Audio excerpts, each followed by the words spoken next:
प्रभु ये एक तांत्रिक है, ये हर दिन एक मासूम बच्चे की बलि देता है। फिर तो हम दंड देने की शुरुआत इसी से करेंगे। इसे कठोर से कठोर दंड मिलना चाहिए। पहले इसे गर्म तेल में फेंको।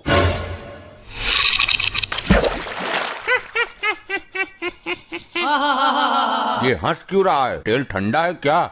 नहीं प्रभु, तेल तो एकदम दहकता हुआ है। तो इसे तो कुछ हो ही नहीं रहा, इसे तो और मजा आ रहा है। बस कर ली अपने मन की, मर गया कीड़ा। मुझे दंड देना तुम्हारे बस में नहीं है। मैं इन तुच्छ मनुष्यों में से नहीं हूँ।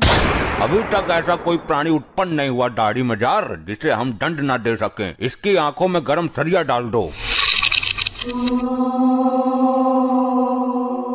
ये सब क्या हो रहा है? ये कैसा चमत्कार है? चमत्कार नहीं प्रभु, ये सब इसकी तांत्रिक विद्याओं का कमाल है। तुम्हारी अकल पर पत्थर पड़ गया चित्रगुप्त। इसकी तांत्रिक विद्याएं उसी क्षण खत्म हो गई थी जब इसने शरीर त्यागा था। नहीं प्रभु, ये टुच्चू मुच्चू तांत्रिक नहीं है। इसकी विद्याएं इतनी प्रबल हैं कि मृत्यु के उपरांत भी इसका साथ दे रही हैं।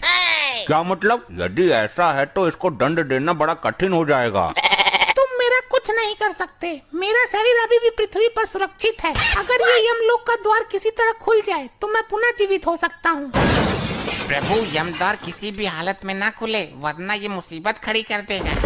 हर द्वार पर पहरा बढ़ा दो। मैं भी देखता हूँ कब तक काम आती है इसकी विद्या। मैं इस यमलोक में उथल पुथल मचा दूंगा। मेरी विद्या का कमाल देखोगे। ए दुराचारी आत्मा, इससे पहले तो कुछ अनर्थ करे, मैं तेरा अस्तित्व ही मिटा दूंगा।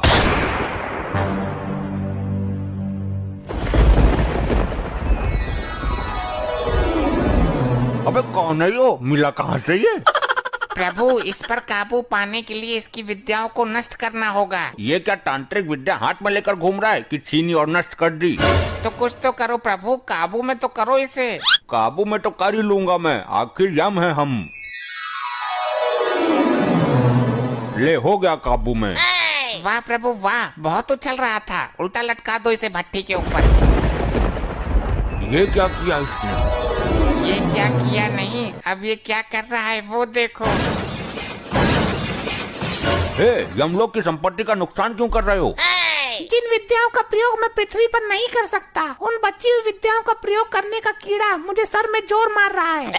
अबे तो सर पत्थरों में डालकर मर। यमलोक की संपत्ति को नुकसान पहुंचाने का तुम्हें कोई अधिकार नहीं है, रिचर्ड मानवीय आत्मा। अब मैं यमद्वार को तोड़ने जा रहा हूँ। मुझे दोबारा जीवित होना है। ठहरो मानव, जो एक बार मृत्यु को प्राप्त कर लेता है वो दोबारा जीवित नहीं हो पाता है। मैं होऊंगा दोबारा जीवित। ये तो सुन के राजी ही ना है, अब क्या करें? अब तो ब्रह्मदेव ही कुछ कर सकते हैं। हे परमपिता, हमें इस संकट से निकालने का मार्ग बताइए।